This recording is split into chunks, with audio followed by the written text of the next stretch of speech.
They buried his name beneath red tape. No headlines, no trial. Just another casualty footnoted into silence.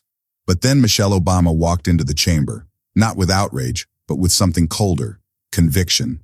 "Say his name," she told them. The room resisted. A senator cleared his throat. A staffer checked their phone. The system braced for disruption and got reckoning instead. She placed a sealed envelope on the podium.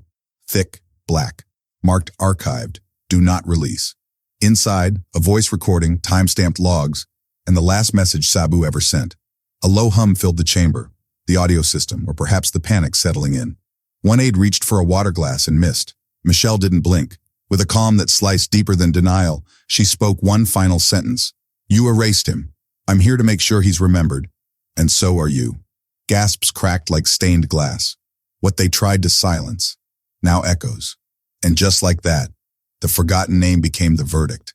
Now press play and watch the lie unravel, one syllable at a time. There were no news trucks, no streaming banners, no podium logo or campaign music. Just wind threading through the rusted chain-link fence behind a half-collapsed rec center in a forgotten borough. It was a memorial in the most literal sense, not for celebration, but for memory, for reminding. Someone had written SABU on a folding chair in black marker. The ink had begun to blur. A single candle had been placed beside it, shielded by a plastic cup, now cracked, the flame shivering against the wind like it didn't want to stay lit. That's when she stepped forward.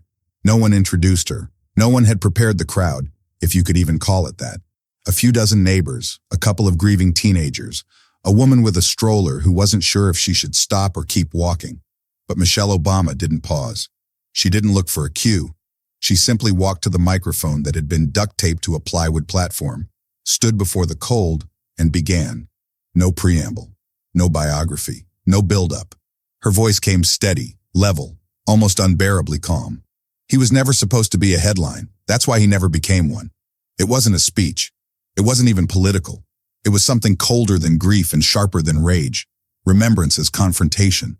The wind picked up.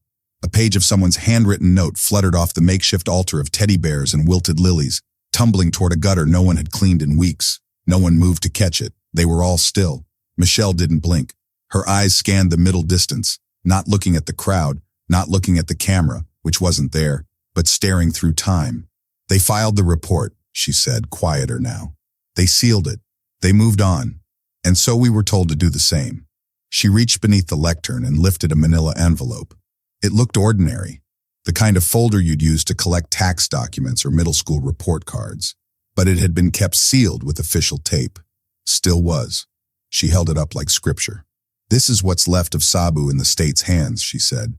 An internal memo, a toxicology sheet, a timeline that doesn't match the witnesses, a silence that screams. Someone in the crowd gasped, barely audible.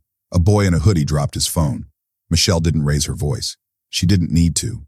The absence of noise around her created a pressure that felt like screaming. "I'm not here to reopen a case. I'm not a lawyer," she said. "I'm not here to protest. I'm not an activist today. I came because no one else did." Behind her, the candle gave out.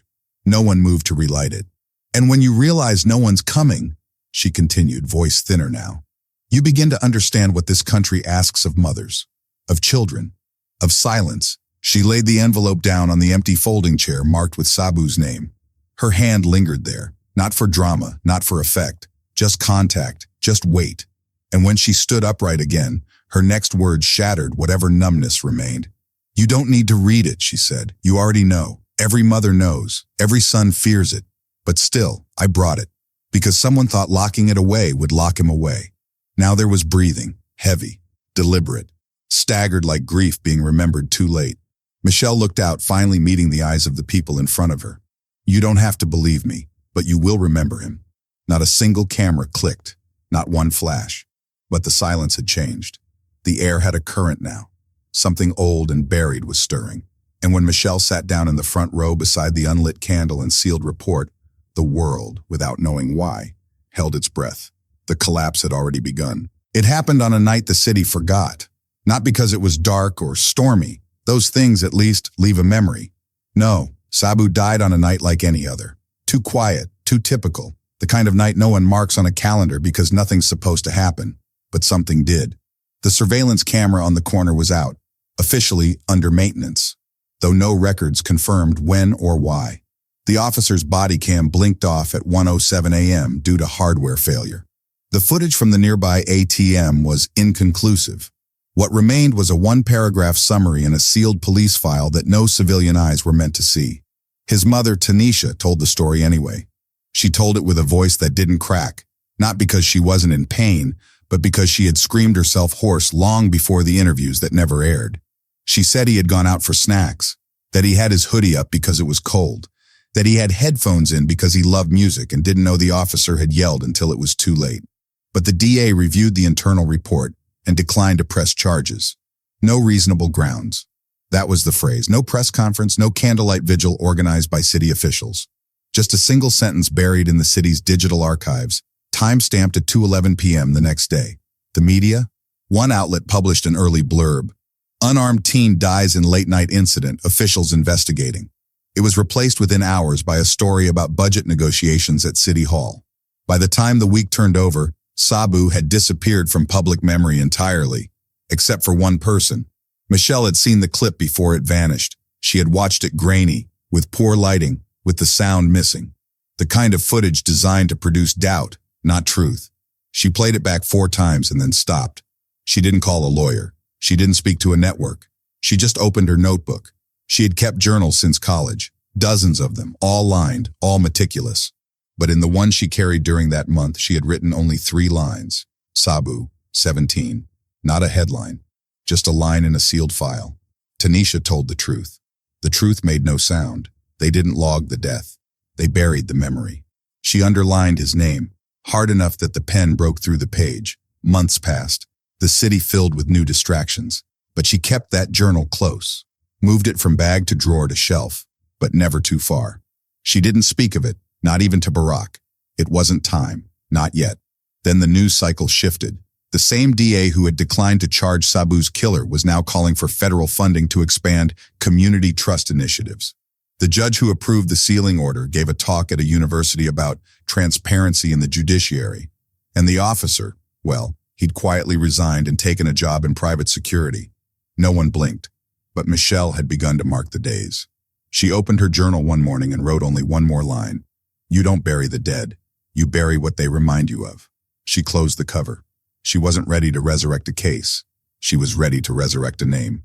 Sabu wasn't loud. He didn't march, didn't post slogans, didn't burn things down or hold signs in the air. He wasn't built for protest. He was built for quiet, a softness people didn't notice until it vanished. He loved architecture, used to sketch buildings in a battered notebook on the bus rides home. His mother said he wanted to design parks where kids didn't have to look over their shoulders. Parks that protect, he'd once written in the margin of a science worksheet. He wasn't political enough to trend. His death wasn't explosive. It was procedural, hushed. There was no cell phone video to make viral, no celebrity hashtags, just a boy lying still on cold pavement while streetlights flickered above him. The community cried. The city turned the volume down. There were vigils, neighborhood ones. A grandmother on the block lit candles every night for a week. His school counselor wore black the whole month. At the rec center where he volunteered, organizing books, not causing trouble, they posted a note on the corkboard. In memory of Sabu, he saw things clearly. But the mayor never issued a statement. The police chief declined to speak to the press. And the district attorney said the case was, unfortunately, without prosecutorial merit due to lack of evidence. Michelle had heard those words before, enough times to know how they shapeshift.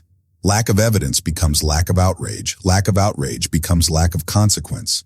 She had watched the video of Sabu's mother in front of the city council. It hadn't aired live. A friend had forwarded it to her, unedited cell phone footage from the back of the room. Tanisha didn't cry, not once.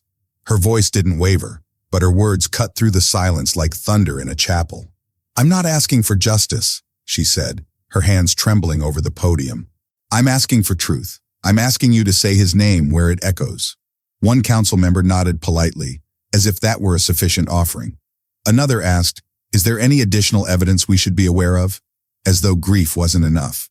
And the DA, a clean-shaven, soft-spoken man with the kind of smile that belongs on billboards, simply folded his hands and said, this is a tragedy, ma'am, but without actionable evidence, We can't justify the expenditure of a full trial. Michelle paused the video. Justify the expenditure. As if Sabu's life had been an invoice, not a soul. She began building her case, not with statutes but with stories. Not a legal argument but a human one. The kind that doesn't ask for conviction, only acknowledgement. She collected the pages, the emails, the silenced witness statements, the audio logs from scanners, where officers referred to a Code 7 with no press alert. And most of all, she gathered the spaces where Sabu should have been. She visited the recreation center, talked to the librarian who'd ordered the architectural design books he liked. She sat in the park where he used to sketch playgrounds. The bench had a chip in it. Someone had carved his name there now, crude and shaky. She traced it with her finger, and she wrote one line at the bottom of her newest journal page. Sabu's death didn't break the law. It revealed it. It came in a plain manila envelope. No name, no return address. Just slipped through the mail slot of her temporary DC apartment on a Tuesday morning that smelled of rain. The edges were worn, like it had passed through too many hands before it reached hers. But inside was fire. 3 internal reports, police, coroner, internal affairs, all marked sealed, do not release. The kind of documents that don't make it to trial because there is no trial. One page had a video still embedded at the top. Grainy, low resolution, timestamp flickering like a nervous eye. It showed Sabu standing under a street lamp, hands visible, palms forward, not running, not reaching, just standing. Across the center of the report, a line was thickly blacked out. Below it, only one partial sentence remained. The subject appeared cooperative and posed no threat. Michelle didn't blink for a long time. She knew that phrase. It always came before a silence, before a closing, before the cold shrug of bureaucratic absolution. Tucked into the file were statements, some from officers, cautious and rehearsed. One from a neighbor, barely legible. I heard someone say, "He's clean," and then the pop. Another from a dispatcher marked internal only, admitting the body cam feed was not retrieved before deactivation. And there was a photo, one that didn't belong in any official file, a copy of Sabu's student essay, smudged with the graphite of a number 2 pencil and the margin notes of a teacher who cared. Title, "The Building I Want to Live In." He wrote about a skyscraper made of clear walls and soft lights, a building where nobody got locked out and no one was afraid of stairs, where the door buzzed open for everyone, always. Michelle set the folder down. She remembered the warning. A quiet conversation, days after she first spoke his name at a local panel on public accountability. A former colleague had leaned in gently and said, "Don't get involved in that case, Michelle. It's been handled, like trash, like something you tuck away before company comes." She sat on the edge of her couch, the city moving around her beyond the glass. Her hand rested on the paper, on the boy's handwriting. And then, softly, she said it. Not for a camera, not for a crowd, just to the silence around her. They erased him. I remember him anyway. The announcement wasn't made through a press release. No campaign, no branded banner, no rollout through staffers. Just a single post, text only, on Michelle Obama's social media. There will be a memorial for Sabu. Friday, noon. Everyone is welcome. No hashtags, no context, just the boy's name and the time. And it sent every room that had tried to forget him into quiet panic. The media stumbled first. They scrambled for files they'd buried, ran search queries on names they had once declined to pronounce. Anchors opened their programs that night with tightened throats and manufactured poise, fumbling between why now and who approved this. City officials blinked. The mayor's office issued a statement expressing respect for Mrs. Obama's personal concerns, while reaffirming their commitment to procedural transparency. The district attorney's spokesperson declined to comment, then added, "This matter was previously reviewed." Privately, they were livid. Embers of a story they had stamped out were catching fire, and this time it wasn't coming from the streets. It was coming from above. By morning, the networks had trucks circling the building. The front lawn of the Lincoln Memorial had been cleared. A single podium had been placed beneath the statue's gaze. Rows of folding chairs spread in quiet symmetry, but only one was marked, with duct tape and black ink. SABU. Michelle took the podium with no security detail flanking her, no team of speechwriters behind her. Just the letter, folded 4 times, creased at the corners. She didn't address the system, didn't name a judge or DA, didn't cite law. Instead, she read. In a boy's round, careful handwriting, Sabu had written to his teacher, "If I ever become invisible, I hope someone sees me anyway. I hope they say, I knew him. Even if it's just one person. Even if they're scared. As she read, the wind picked up. Cameras buzzed. And from behind the barricades, voices rose, softly at first, then louder. A protest had formed. Signs with Sabu's name, his face. One read, "We saw him. Now you do." Michelle looked up, eyes unwavering. And though the microphone picked up only a whisper, it carried through every speaker and screen like thunder under glass. "You thought no one would say his name again, so I'm saying it, everywhere." By Monday morning, the district attorney's office had changed its tune, not in tone, in strategy. "We are reopening the investigation into the incident surrounding the death of Sabu Mahir," the official statement read, "in light of renewed public interest. Not grief, not truth, interest." Behind closed doors, phones rang off their receivers. Consultants whispered into headsets. Press aides drafted language to make the shift look compassionate, not desperate. But the public didn't buy it. They'd seen the sealed reports. They'd heard Sabu's name rot in silence. They knew what forced movement looked like, and it wasn't justice. Michelle was asked, gently at first, then urgently, to participate. Offer statements, join a panel, support the healing process. She said no, not through a press conference or a spokesperson, but in person, walking up the courthouse steps alone, approached by cameras and legal aides alike. "I'm not helping you pretend," she said, and kept walking. She didn't enter the building. She knelt just short of the doors, next to a boy no older than Sabu holding a candle. Together they lit it, shielding the flame from the wind with bare palms. By dusk, hundreds had joined her. They didn't bring demands. They brought memories, candles in paper cups, photos printed in black and white, pasted in the courthouse windows, each one defiant in its ordinariness. Sabu in a hoodie, Sabu with his dog. Sabu next to a science fair trifold, smiling crookedly. No one was chanting. This wasn't a riot. This was a refusal to forget, to dilute, to repackage death as reform. Inside, a judge resigned quietly just before midnight. His name hadn't been public before. Now it was.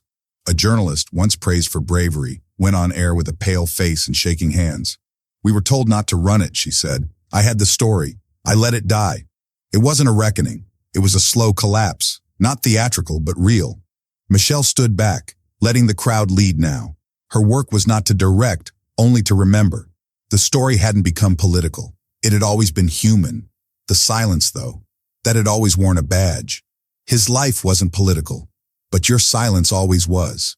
Michelle sat at the lectern, the crowd before her a blurred mass of faces, all waiting. The room was silent except for the hum of the air conditioning and the soft shuffle of feet against the floor.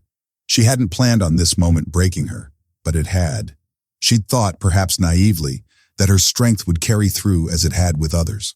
Trayvon, Breonna, names that she had spoken again and again, pushing back against the systemic erasure. But Sabu was different. They'd erased him faster, without ceremony, without recognition. They had buried him beneath layers of bureaucracy, beneath walls of indifference. Her mind flickered through faces of mothers, of fathers, of children, names woven together in a painful tapestry. Each one another lost promise, another grave left unmarked. The words came too easily now, but Sabu's name had not. His name was like a stone lodged in her throat. A flashback gripped her, the image of Trayvon, an innocent smile frozen in a school photo. The last moments of Breonna, her life extinguished in a flash of violent authority. She'd seen them all, in the silence, in the stillness, in the haunting echo of their names. But Sabu, they'd erased him quicker than they'd ever erased the others. They hadn't even given him the dignity of a headline. They hadn't given him the chance to become a movement. Instead, they buried him beneath the weight of their own calculations, too quick to dismiss him, too comfortable to remember. She closed her eyes, her breath catching, and for a moment, she was no longer the one at the podium. She was just a mother, a sister, a daughter, grieving not only for Sabu, but for every soul who had suffered the same fate. Her voice cracked in a way it hadn't before, the truth rushing forward, unstoppable, irrepressible. "You think you can bury a boy like him without consequence?" she whispered, and then louder. You can't bury a name, not a life like that." Her hand trembled as she gripped the edge of the podium. The notes she had prepared, the speeches she'd memorized, they meant nothing now. They were unread. Her eyes fluttered shut, trying to steady herself. But the grief, the rage, It flooded her all at once. A man in the front row fainted, overwhelmed by the rawness in her words, the collective weight of all that had been ignored. It was like a pressure had broken the dam, the grief so deep that it swallowed the space around them. Michelle's hand shook more violently now, her voice faltering with every word. But she steadied herself. She had to. For him, for Sabu, for the ones who were never allowed to breathe. She inhaled sharply. "Every time I say his name," she said, her voice quieter now, more deliberate, "I undo one lie." The crowd, in a collective breath, fell into a heavy silence. Was it too late to unbury Sabu? Maybe. But as long as her voice reached, the lies didn't stand a chance. It wasn't long before the world caught up with the truth Michelle had dared to speak. The name Sabu flooded social media, echoing across every screen, every post, every corner of the internet. It became a cry, a shout, a demand to be seen. His face, once hidden in the shadows of bureaucratic indifference, was now plastered across news feeds, shared by people who had never known his story, but who could no longer ignore it. The school board voted to rename a library in his honor. A memorial was erected outside City Hall, a statue of an empty chair, a silent representation of all the empty spaces left behind by those erased. Protesters gathered in the streets, chanting his name, demanding the system answer for what had been done. The air buzzed with the energy of those who had come to remember, to mourn, to make his name synonymous with the fight for recognition and justice. But Michelle didn't stand in front of cameras to claim victory. She didn't claim anything. This wasn't about winning. It wasn't about showing the world what had been done to him. It was about what was left unsaid. "He's not a movement," she said quietly in an interview. "He was a boy. He deserved a homecoming." Her words hung in the air, the quiet truth of them striking a chord that would resonate for years to come. Sabu's death had never been about the headlines.